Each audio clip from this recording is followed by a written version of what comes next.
Hi there, in this video I'm going to give you a little demonstration of play, so kind of like an example of play. Um, just one turn of this game, and then just a little, some comments on my thoughts about the game.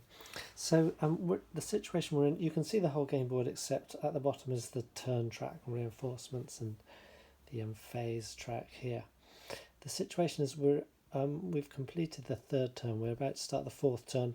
That third turn was crucial. Within that third turn, you'll see the red line I drew here, and there's a lighter yellow one a bit further out from it.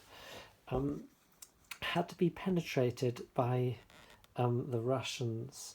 And you can see up in the north they managed it.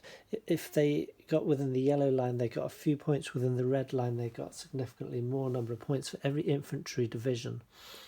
The point is that the Russians' orders for both the armies, the first and the second, were to move on Königsberg. So that's being simulated here by that game directive. The Russian doesn't have to go for it, but they do gain demoralization points against the German army, which are victory points in this introductory game. So they just gained 42 such points for the amount of infantry strength they have close to Königsberg, which meant that the Germans immediately took 15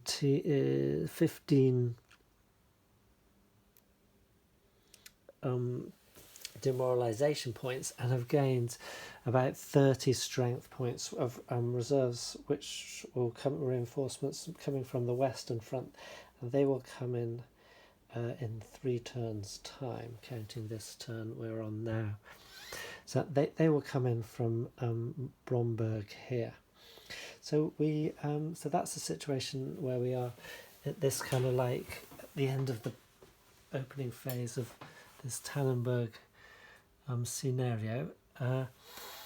So now the Russians will gain strength points each turn in September. That starts in 2 turns time, and there are 4 of those turns that they have any infantry within the yellow line here. So they have a motivation, only 8 more victory points, but that could tip the balance to stay within that area. They also have a motivation now to try and capture Allenstein or Elbing. They could try and capture Bromberg, but seeing as their forces are shifting this way, these two are really their targets. There's no way within this game to capture Königsberg and some other places, and Thorn, for example. Here they are in unassailable fortresses within this Tannenberg scenario. So there will be 30 more points if the Russians catch either of these. So the Germans want to defend those, hang on long enough for their reinforcements to come in, and then hopefully strike a powerful enough blow to regain a balance of demoralization points against the Russians. So with this in mind, the Germans, they have no reinforcements this turn. We go straight to the German movement phase, and they are falling back. So I'll zoom in on the north there while I do that one. So moving out of enemies under control is 1 movement point, and moving over that clear hex side there is 1 movement point. So that's 2 movement points to there. He's going to move back. Moving through the woods hex side is 2, and 1 for moving out of enemies under control. So that's 3, and they're going to stop there. Then this unit, which is on its last strength point, is going to hop over here. So that will be 2 and then 3 because of the enemy's zone of control. These 2 are moving over to there. I think I better move my headquarters down to here. Now, these fellows are going to hop over the river to attack this unit here, and that is going to be a column attack, so it will end their movement in that hex, but they will get a chance to attack there. Now this is probably not such a wise move in the greater scheme, but it's worth it to show you how this works. Now, because the headquarters is here, it's easy to supply, and they will be at full strength. If they were four movement points away from the headquarters, more than 4 movement points, they would start losing attack strength. So we got 8, 9, 10 strength points, and that's going to cost us 3 supply points from the single German headquarters. The defender has to decide whether they're going to supply their attacker, but seeing his cavalry, he doesn't need to. So this attack will go in at half for the attacker, seeing as it's a column attack in the movement phase. So we have 10 strength points there, so we're on the 5 column. And the defender here, he's got some broken terrain here, and he can select terrain here or here, not the river, I guess.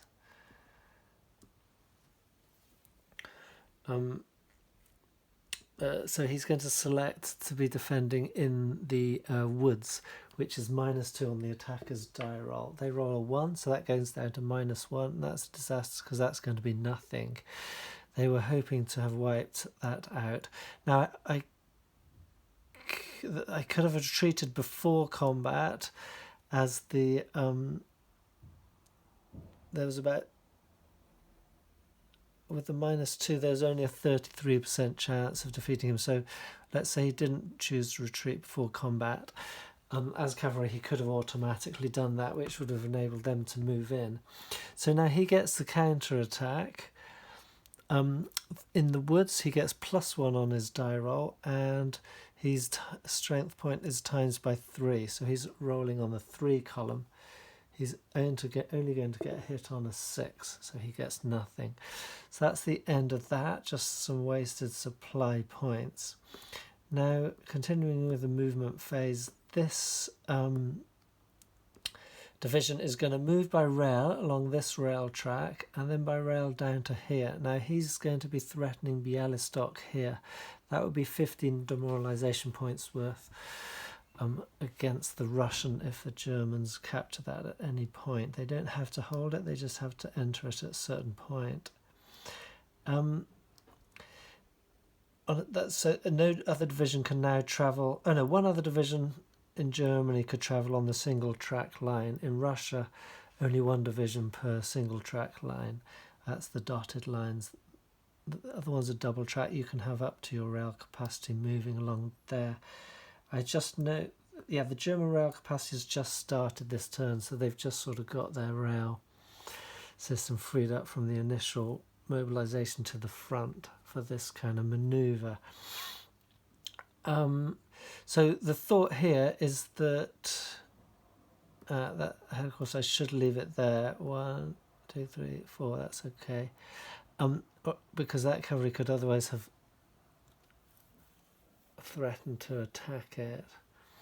Mind you, that's not going to have any effect at 1 strength. Cavalry unit will do nothing, so we won't worry about that. So the thought here is that the Germans are threatening Bialystok and or the supply line of the Russians to try and stem their attack that way, and falling back below this river line, because as I said, Königsberg itself over there is an unassailable fortress. So looking back at the more global picture, we see they are being threatened by the Second Army down here. So first I'm going to move, this fellow's going to move down to cover 1, 2, and that would be 3, 4, 5. He doesn't have the movement to move into there. He's only a brigade. That's a zone of control of the Russians. So he's moving to cover that gap. This fellow's moving on the rail line. So it'd be 1 movement point to entrain, and then he can move 10 rail hexes, and the Germans can entrain in a detrain in a Russian zone of control. The Russians could not do likewise. So that's a legal move, and then they're going to leave 1 unit there. In fact, these were their reinforcements this turn. I laid them out earlier, and then This other one I thought I was going to bring up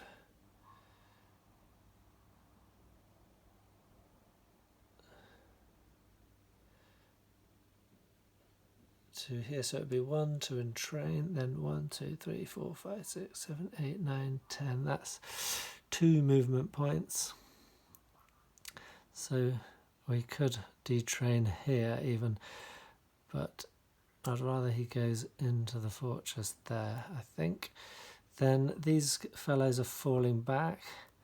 That's going to be 1 movement point into broken terrain, and then 2, 3 for the enemy zone of control. So they're just essentially falling back like this, and this fellow moves there. That's the end of the German movement, and we could now go back to combat over there. They don't want to fight over the river there, so that would be some more strength points spent. If the Russian decides to retreat before combat, the strength points aren't spent. We'll be attacking at full strength, so we're going to destroy it. So we'll just declare that attack. The Russian retreats, and we get to move into there. That is the German combat phase, and there's no recombinations or replacements, so we go to the Russian reinforcement phase. So I've already placed out the Russian reinforcements here, here, here, and here down in Warsaw. I think I'll take the bird's eye view for this one. So how are the Russians going to respond? Well, here they're going to move on to the attack, and I think they will be targeting this hex here. So you don't have to attack the hexes you're adjacent to, you can choose to do so. 1, 2, 3 there. 1, 2, 3, a bit of a flank defense, and then they're putting most of their strength up there, and this one's going to hop over there to provide a bit more. Now he can stay there, he can retreat before combat, can't he? Then there's some units here, so we can have 6 divisions in a hex. Put 2 more into there. No, hang on. 1, 2, 3, 4, 5. Put 1 into here. That's 1, 2, 3. That's fine. Headquarters can move up 1. It's not really necessary at this point, and I think they will stay where they are. Then over here, the Russian rail capacity is not available yet. It will not become available till I think September, so they're going to have to move by foot. Seeing this threat, he could move around this fortress. We're going to have to divert some of our forces to protect that, so just 1 for now. 1, 2, 3, 4, 5. We're using column movement because we're not entering enemy zone of control, so you get 50% extra. And these ones will go 1, 2, 3, 4, sorry, 1, 2, 3, 4, 5 to there. I have to add 1 for crossing the river, and these ones can go 1, 2, 3, 4.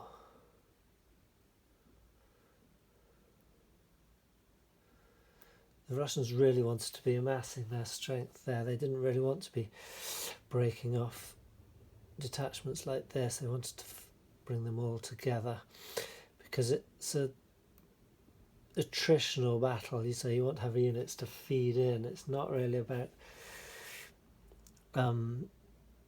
lots of separate attacks, especially because of the supply points. I'll talk about those after this example of play. So 1, 2, 3, 4, 4,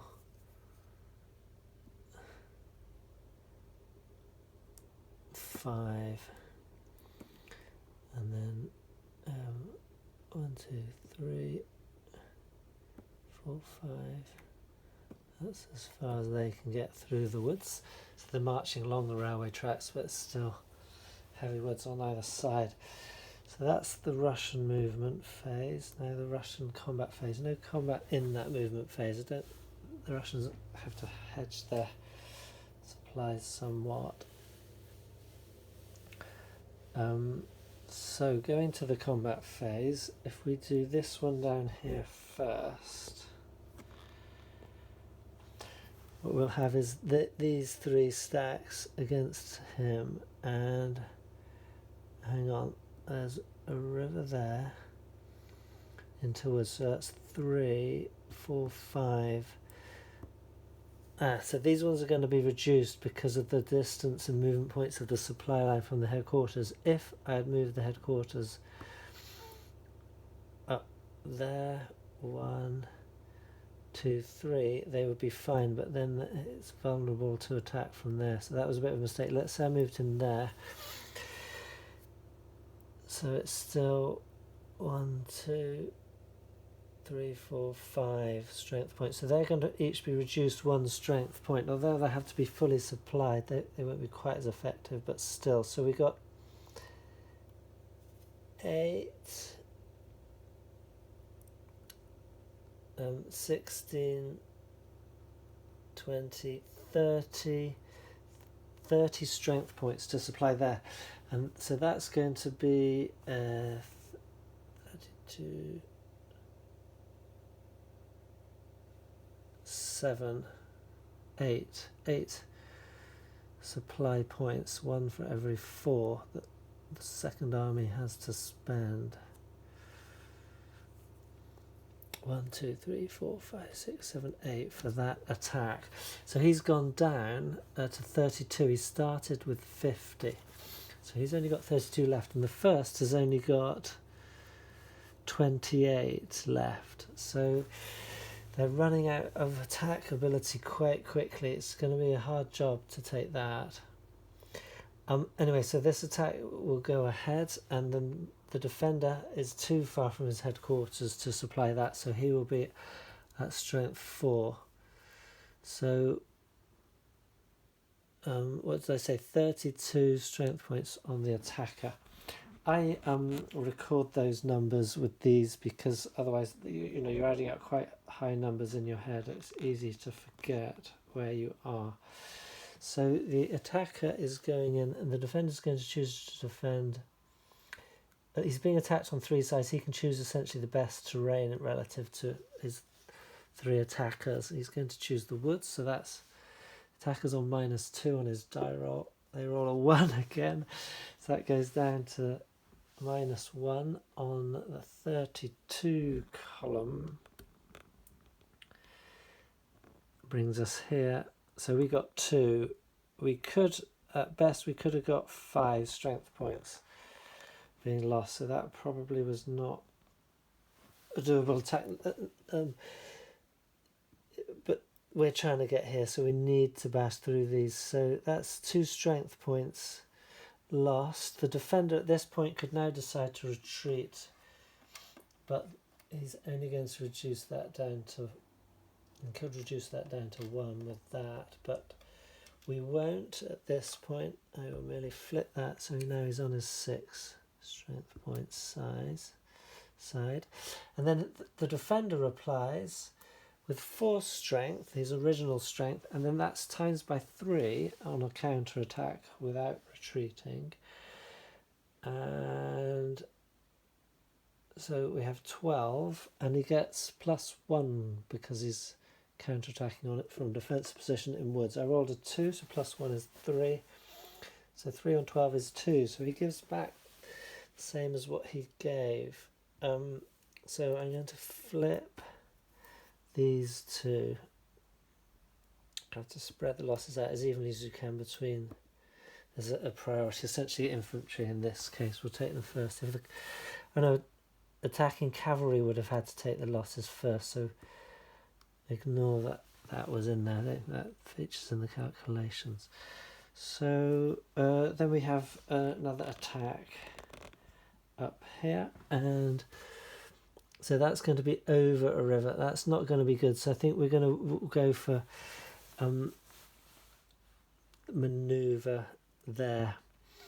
We're not going to spend SPs on a costly attack over a river, which is not going to do so much. And then I have to modify the demoralization markers, so each side gets 2 points of demoralization because they lost 2 strength points, which brings us to 30 on the German and only 5 on the Russian at this point.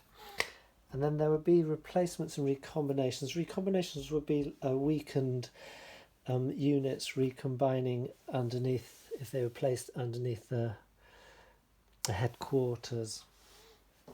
So for example, these units here, if they moved down to there, they could recombine. And the recombination is helpful because obviously if you have a weakened division, it takes up stacking space that a full strength division otherwise could take. So I think that's enough of a quick example of play. I'm just going to speak a little bit about what I find really interesting about this game. This is my 4th game in 3 days, I think. One was a very short game because essentially the Russians took this city, gave them 30 victory points that the Germans straight away. The Germans didn't, and the Germans weren't going to receive any reinforcements because the Russians didn't get far towards Königsberg. There was no way they could really have swung back. At least I thought so at the time. But the point I'd like to speak about now is this game. It gets a lot of attention because of the interesting hex design. So you have potentially 6 different types of terrain in a hex, and it does.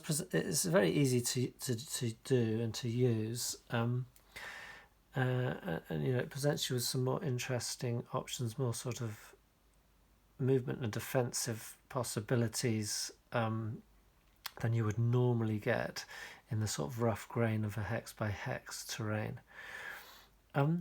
But more than that, I find most interesting about this game is the supply system. Now, in Tannenberg, and it's the way that the supply system relates to the demoralization points, essentially your victory points.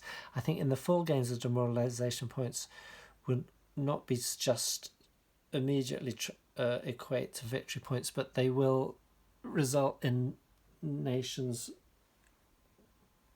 dropping out of the war, which obviously will bring either side closer towards a victory. But what I'm talking about is that, for example, in this game, the German has 1 headquarter, but they have 99 supply points at the start. The Russians have 2 headquarters with 50 each. So there's rough parity in that. But apart from the fact that obviously the Russians are coming from 2 directions, so until the Germans can concentrate their interior lines, which they can do. I had one game with the German headquarters here, and they were defending here and here, so he could supply both sides equally. So at the beginning, the German sort of has to decide which side is going to be supplied, and then the Russian gets to attack on one side that is unsupplied. So there's that consideration to take into account. But the main thing is the interesting thing that it costs double to defend than it does to attack. So for example, in this situation, the German has the equivalent of can defend with the supply he has.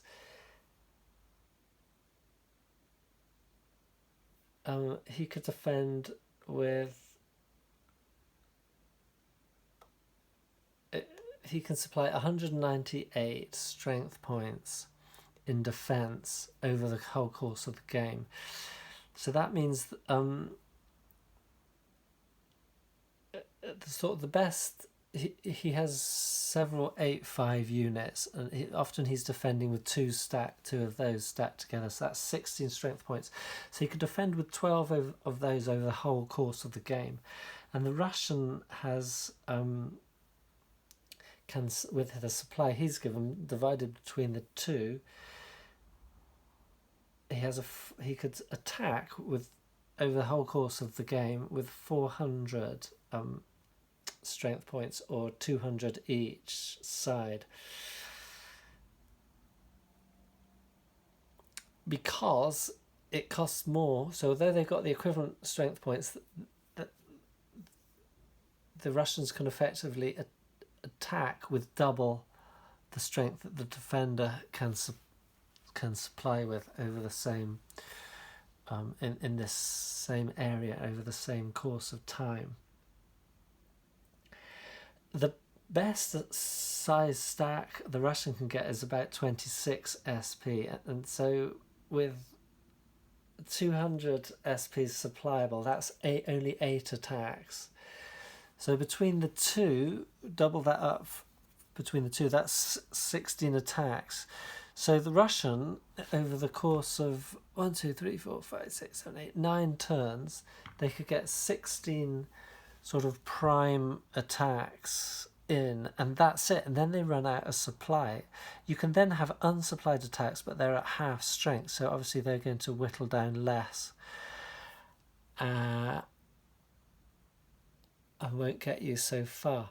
But that finite supply and the fact that you're tracing that, and then the disparity between attack and defending supply, makes a very interesting situation in what you're going to do, because then you have to really carefully pinpoint which attacks will be supplied and how far you can take that. So you have to make a rule of thumb calculation of how many attacks can I make from here towards Allenstein. It's 3 hexes away, and units are forced to retreat if they're German. If they take half their stacks SP and losses, the Russians a third. So I could force some retreats, but in a city you're not ever forced to retreat. So, and because of the attritional nature rather than the all or nothing destruction of units, it's going to be, let's say 1, 2, 3 hexes. It's going to be more than just 3 attacks to take Allenstein. So then you're thinking, so I'm going to have to do unsupplied attacks at half strength. And if the defender is able to supply his defending stack, he's going to be defending at full strength and counter-attacking at quite, ×2 or times, if he's retreated, or ×3 normally against me. So the attacker's going to be inflicting minimal losses and taking a lot himself on the attack. That seems to simulate well my understanding of the World War One warfare, in that attacks were costly. Now, one thing we don't have in this, we don't have artillery units in this Tannenberg introductory game, and I guess they didn't really feature, from my reading at least, in the until in the later stages of, I think when the Germans advanced into Russia, they didn't really feature so much in the battles. So that's fair. That would turn things a bit differently. That would add another thing into the mix with the artillery, because, for example, they don't get combat modifiers over the rivers and so forth. So it would make breaching river lines easier, but then they have to be fully supplied to have any effect. So, but without that, it's just, and because strength point losses are the basic form of demoralization, you're trading your supply points for those demoralization points, and then hopefully pushing the enemy back so as to gain the cities that you require to prove the success of the campaign. So I don't think I'm expressing it so well, and it's probably because I haven't sort of got a full in-depth analysis of it because I haven't played it enough. But I can hope I'm expressing that there is an interesting decision space there to make between unsupplied and supplied attacks and the finitude of your supply ability. Now, obviously, in the greater games, that you're going to have longer campaign games where headquarters can be resupplied and maybe they can be supplied every turn, but still, there's going to be a finite amount any turn that you can have anywhere, and so there's never going to be an infinite supply. Whereas compared to other games, generally, units would trace supply maybe to headquarters and then headquarters maybe to a rail line that goes off the map, and then you're either in supply or you're not. The pure fact of tracking the amount of supply here makes this a very interesting and new decision space compared to many other games that I've played. So that's enough about that for now. I will over and out.